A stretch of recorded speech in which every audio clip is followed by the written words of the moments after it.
कल हम सभी ने नींबू के बारे में जाना था, किस तरह से अपनी नींबू की सहायता से अपनी आर्थिक समस्या हो, मानसिक समस्या हो, ठीक हो जाती है।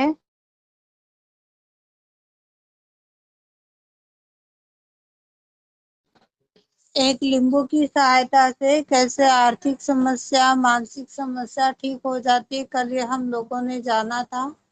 और उसके ऊपर का एक उदाहरण सीमा ने हम सभी को दिया है। एक पौधा जो धरती माँ को देते हैं, तो वह कभी नहीं कहता कुछ, वो जो देता है वो लेता है। सब कुछ उसे समझता है, समझने की कोशिश भी नहीं करता। मुझे धूप क्यों लग रही है, मुझे बारिश क्यों लग रही है, ये गर्मी क्यों हो रही है, कोई भी चीज वो हाँ ठीक है, गर्मी लग रही है, लग रही है। एक पौधा ऐसा सजीव है जो धूप में, वर्षा में, ठंडी में, हर सिचुएशन में जैसे कि तैसे रहता है। तो हम लोग क्यों नहीं जैसे तैसे रहते हैं? हम थोड़ा सा कुछ हो जाए तो हम डगमगा जाते हैं। हम कैसे ये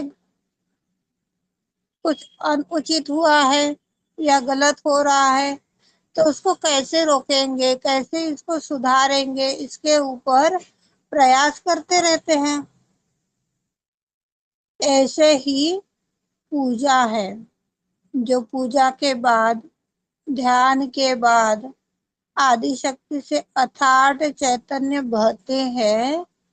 यदि इस चैतन्य को हम ग्रहण नहीं करते तो आदि शक्ति श्री माता जी की परेशानियां बढ़ जाती है। कल ही एक गुब्बारे का उदाहरण दिया था, वो दुगनी तेजी से आदि शक्ति के ऊपर जाके गिरता है, बहुत बड़ा आघात होता है। जो गुब्बारा चैतन्य रूपी आदि शक्ति विश्व के संतों पर छोड़ते हैं, वह गुब्बारा समस्त शक्तियों से परिपूर्ण होता है।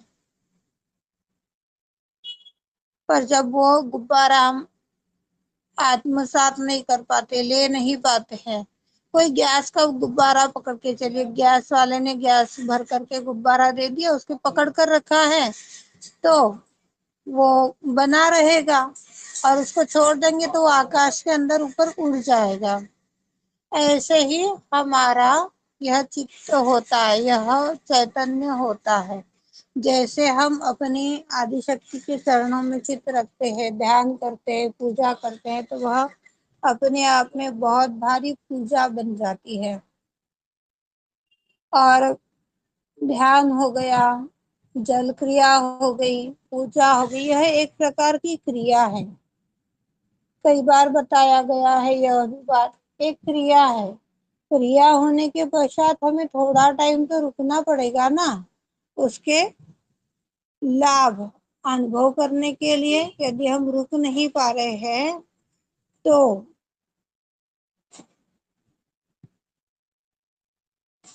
हमारा किया हुआ ध्यान भी कर्म कांड बन जाता है।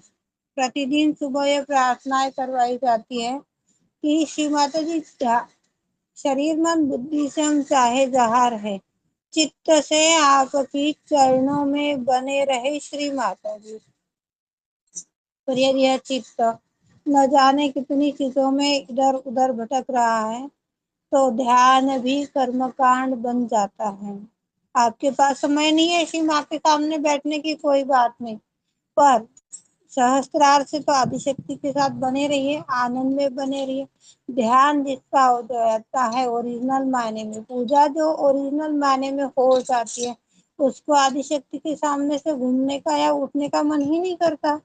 पर भाई अब ध्यान हो गया, वही अपन प्रतिदिन वाली बैलेंसिंग वाली क्रिया कर लेते हैं, वाणी सुन लेते हैं, कोई भजन लगा देते हैं, और चलो भाई हो गया ध्यान। अब मुझे क्या खाना बनाना है, क्या कपड़े धोना है, मेरे बच्चों की क्या रिक्वायरमेंट है, परिवार वालों की क्या रिक्वायरमेंट है, अटक गए उसके अंदर, तो हो गया अपना काम।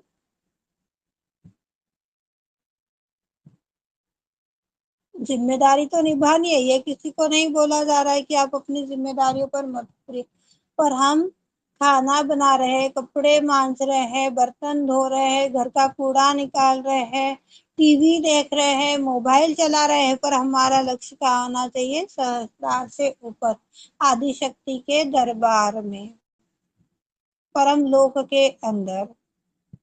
तब जाकर के हमारा पूर्ण प्रोटेक्शन होगा, और जो शक्ति और सीमा आशीर्वाद स्वरूप में हमें देती है, वो हमारे कण कण के ऊपर कार्य करने लग जाएगी। जब यह कार्य करने लग जाती है तो हमारी सभी तरह की समस्याएं खत्म हो जाती हैं।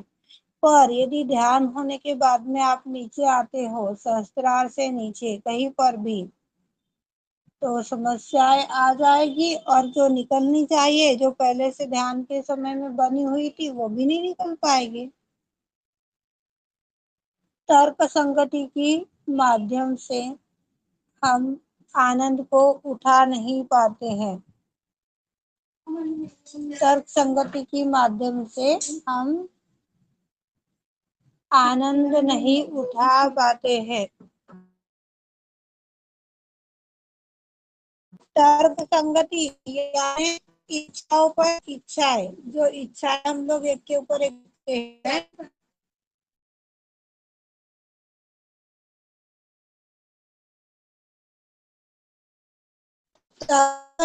यानी एक के बाद दूसरी इच्छा, अरे मैंने ऐसे कर लिया तो फिर कितना अच्छा हो जाएगा, मैंने वैसे कर लिया तो कितना अच्छा हो जाएगा, ये जो चीजें होती है, इसको तर्क संगति बोला गया है। यदि हम इस तरह की तर्क संगति के माध्यम से आनंद को पाने का प्रयास कर रहे हैं, तो कभी भी विजयी नहीं हो पाएंगे।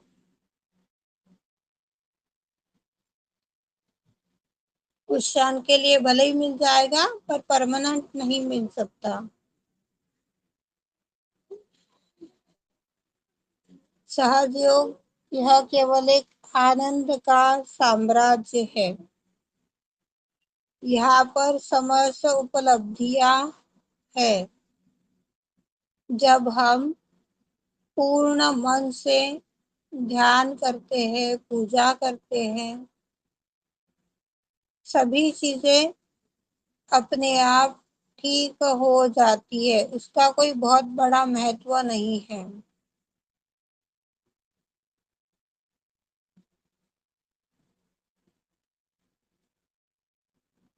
मोटा मोटा ज्ञान की जानकारी होना जरूरी है। बारीक नहीं आ रहा है कोई बात नहीं, पर मोटा मोटी तो थोड़ा बहुत हमें समझना ही चाहिए कि हमारी कौन से नाड़ी पर कौन से देवता है, कौन से चक्र है, किस स्थान पर कौन विराजित है, वो कैसे कार्य करे, ये मोटा मोटा तो हमें पता होना ही चाहिए। यदि ये मोटा मोटा भी ज्ञान हमें नहीं पता है, तो हम आनंद को कैसे पाएंगे, कैसे आदिशक्ति के चरणों में उतर पाएंगे। मोटा मोटा भी ज्ञान है, तो हमें प्रार्थना करनी आती है, मंत्र लेने आते हैं, उन्हें विनवनी करना आती है, वो कम से कम मोटा मोटा ज्ञान बहुत जरूरी है। स्थूल बातें समझे या ना समझे, बड़ी बड़ी जानकारी हमें गहराई तक लेकर जाती है। हमें श्री माँ ने लालच करने के लिए नहीं बोला है, हमें किसी को गलत राह देने के लिए नहीं बोला है, स्वादिष्टान चक्र का गुण। तीसरी चीज, हमें लड़ाई झगड़े के लिए नहीं बोला है। लड़ाई झगड़ा करने वाला व्यक्ति जो होता है, वो अशांत व्यक्ति होता है, परेशान व्यक्ति होता है। किसी भी का भी क्रोध करना, उन्हें अरे जरूर में रहना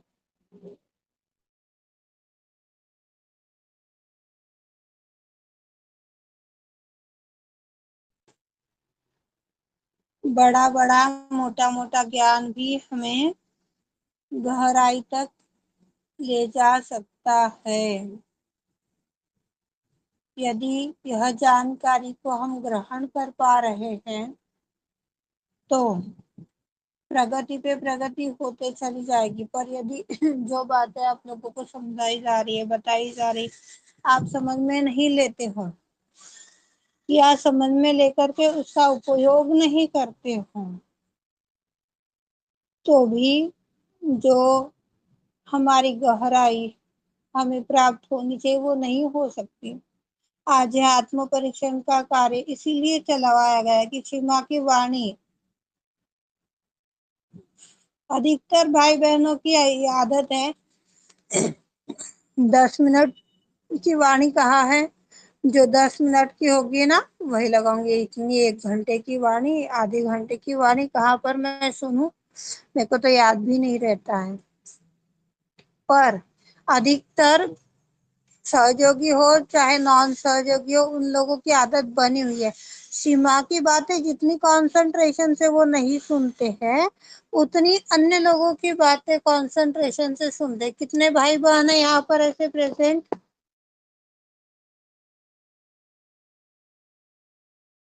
कौन जवाब देगा?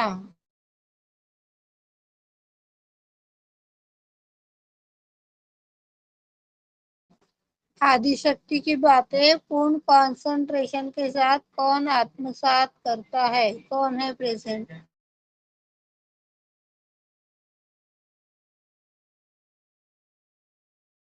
एक भी नहीं है।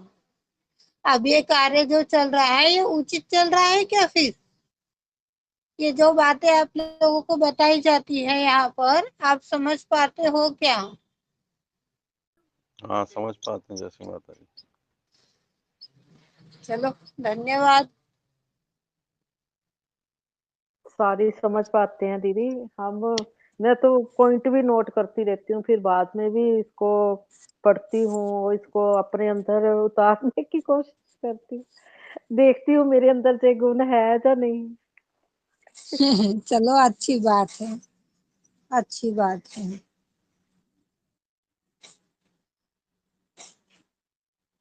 हमें सागर बनना है, सागर से महासागर बनना है। दीदी आप स्वाधिष्ठान के लिए कुछ कह रहे थे, लालच, लड़ाई झगड़ा, क्रोध। वो ये बता रहे थे, अज्ञानता बता रहे थे चक्रों की। हाँ जी, जैसे वो बीच में ही रह मूलाधार गई चक्र, थी। हाँ, मूलाधार चक्र का गुण है कि हमें विनम्रता से रहना है, अबोधिता से रहना है ना? फिर भी लोग न जाने कितने गलत काम करते हैं। अब हमें कोई सीधा ज्ञान मांगता है, अरे सीमा जी ये उचित रहेगा क्या, ऐसे करूँ क्या, ये अच्छा लग रहा है क्या?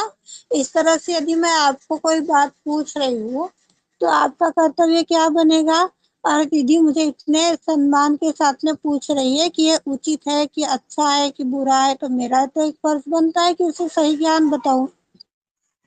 सही है तो सही बोलो, गलत है तो गलत बोलो। पर पता नहीं है ऐसा सोच करके गलत जवाब देना, या फिर किसी के घर में लड़ाई झगड़ा हो जाए, अरे उसकी वजह से तो मेरे घर में ये परेशानी आ गई थी, अब मुझे मौका मिला है तो मैं क्यों छोड़ दूं। हम भी वैसे ही उसको तकलीफ में डालने के लिए यदि गलत बात करते हैं तो इससे हमारा स्वादिष्टान चक्र खराब हो जाता है। मोटा मोटा ज्ञान यानी शुद्ध ज्ञान के विपरीत में किया गया कार्य। सीमा ने सीमा ने ही क्या, अपने घर में भी अपन अपने सादे बच्चों को सिखाते हैं कि अरे थोड़ा शांत रहे, क्यों इतना बदमाशी करता है, जाने दे, क्यों इतना चिल्लाता है, शांत रहे शांत रहे। फिर भी वो सुनता नहीं और हम लोग चिल्ला देते हैं। हम भी कितने अंदर से अपने शरीर से, मन से, बुद्धि से, वाणी से, विचारों से कितने शांत है, ये देखना भी तो हमारा परम कर्तव्य रहेगा ना। यदि हम ये नहीं देख पा रहे हैं तो जो मोटा मोटा ज्ञान भी आपके अंदर यदि है तो आप सहयोग में गहरे उतर पाओगे, यह बात सीमा ने बताई। पर आप आपको यही नहीं मालूम कि स्वाधिष्ठान चक्र का गुण है कि शुद्ध ज्ञान, तो आप वहां की शक्ति को कैसे जागृत करोगे? अपने हृदय में प्रेम। पर अधिकतर लोग क्या करते हैं, अपने ही घर में बोलो या आसपास में छोटे छोटे चीजों को लेकर के गुस्सा करते हैं, गंदे वाणी का उपयोग करते हैं, आज भी गाली गलौज करते हैं। सहयोगियों के अंदर भी यह चीजें हैं। अरे मैं क्या श्री माता जी के बारे में गलत बोलूंगा, चैतन्य आ रहा है, चैतन्य आ रहा है। अरे भाई, किसको पता है चैतन्य की पर किसको है और किसको नहीं है? ये यदि हमें पता चल रहा है कि हमें निर्विचार रहना है, सच बोलना है, किसी भी कंडीशन में सच बोलना है, इस तरह का यदि मोटा मोटा ज्ञान हमें पता है, तो हम उस गहराई में उतर पाएंगे। सूक्ष्म ज्ञान नहीं तो नहीं, कोई बात नहीं। मोटा मोटा ज्ञान सभी को पता होना ही चाहिए। आ रहा है ना सीमा जी समझ में? ये बता रही थी मैं तब। हाँ जी जी। यदि इस तरह से हम अपने के छोटे से मस्तिष्क को बार बार समझाते हैं, इसको खचीट कर माँ के चरणों में लाते कि देखो श्री माता जी, मस्तिष्क आज भी विचारों में भटक रहा है, देखो माँ ये मस्तिष्क में आज भी अहंकार आ रहा है, ये मस्तिष्क देखो माँ कैसे प्लानिंग्स कर रहा है, कैसे अपनी बात मनाने की कोशिश कर रहा है। आज तक अपने दिमाग से हम लोगों ने बहुत से काम किए, सहयोग में आने के पहले क्या और कुछ भाई बहनों ने बाद में भी किए होंगे, तो कितने काम उनके सक्सेस हो गए। पर जब हम दिल से कार्य करने लगे तो बिना मिर्च मसाले की भी सब्जी स्वादिष्ट बन गई। और जब दिमाग का उपयोग करके सब्जी बना रहे हो, तो उसमें चाहे आप जितना मसाला डाल दो, कितना टेस्ट बनता है।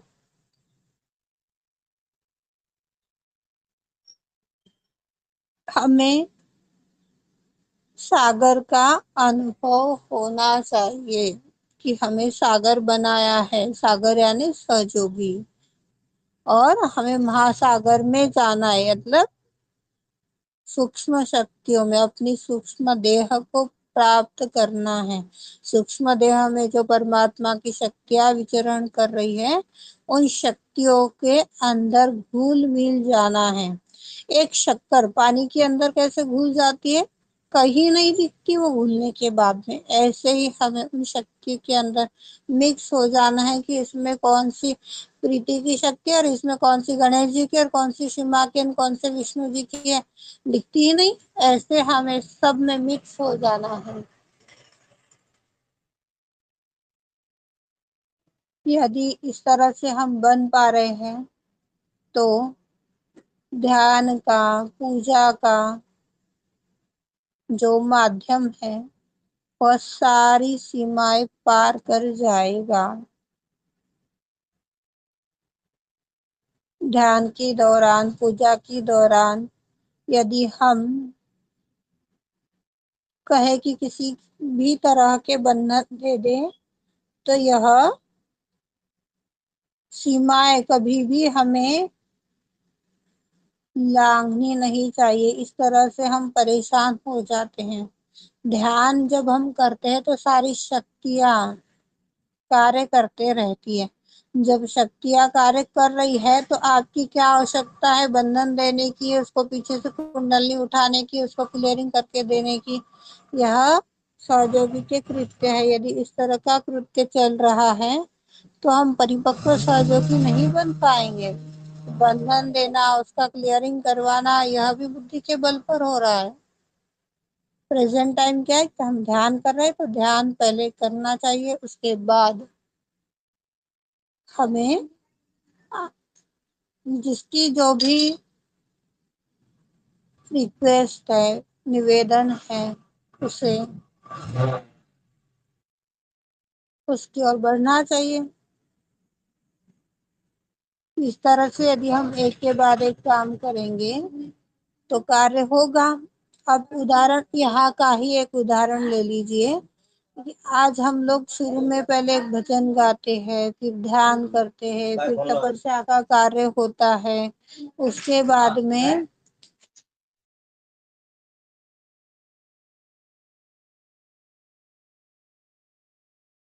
उसके बाद में तपस्या चलती है, फिर वाणी परीक्षण चलता है। इस तरह से जब कार्य चलता है तो यह कार्य चार चार भाई मिलकर के यदि एक साथ करते हैं तो बताओ आप में से किसको कौन सी बात कितनी समझ में आएगी? आएगी क्या? ऐसा ही ध्यान का है। ध्यान करने बैठो तो पहले ध्यान करो, उसके बाद दूसरा काम करो।